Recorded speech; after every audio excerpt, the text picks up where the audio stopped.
It is not unusual for a daycare to receive a notice of violation from a state or local inspector.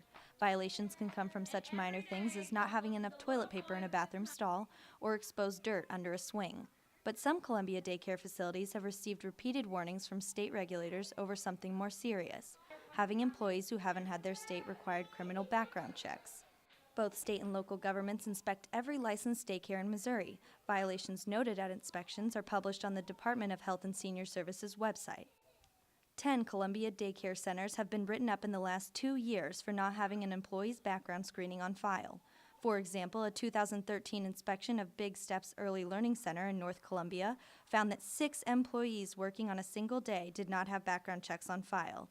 Big Steps owner Amy Teal says waiting on the state's report is what caused the violations. It was kind of aggravating for me because whenever I would submit it, it would take sometimes 6 to 8 weeks to actually get the results back. State law requires a criminal background check in a person's first 10 days at work. A spokesperson for the state agency responsible for daycare background screenings said it typically only takes a couple days to get that information processed, though there is a 2-week backlog at the moment. Teal says that since those violations occurred, she's begun calling in her background screen request, which has sped things up. The Apple School, a South Columbia daycare, has had 2 violations for not having background screenings. Owner Nancy Watrous, who declined a camera interview, said that employees cited as not having been checked weren't working for her at the time of the state's inspection. What I try to do is get that background check within a couple of days of their being hired, and that's if they came in 2 days later and I didn't have it, they may write me up and say you don't have it. Well, I said, well, I just hired her. The data and state regulations tell a different story. State inspectors note whether the background screens were requested at the time of an inspection. There is no notation in Apple School's inspection reports. And the state records seem to show that the employees found not to have been checked were working when inspectors visited. State documents note one employee did not have a background check on file when inspectors visited in August 2013 and still did not have one on file when they returned in November.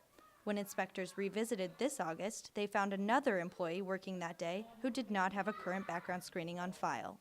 Kathy Thornburg, a researcher at the University of Missouri's Extension Center for Family Policy and Research, says that attention to regulation is what sets quality child care apart. Overall, good programs, high-quality programs have very few infractions over the years.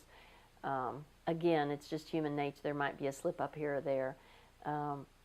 But programs that aren't of high quality can stay in trouble pretty much with infractions, and I know the licensing folks would work with them to try to correct them, but it would be worrisome if it was a pattern and for some pretty serious infractions. Thornburg says that it's very difficult to close a daycare down even with repeated violations.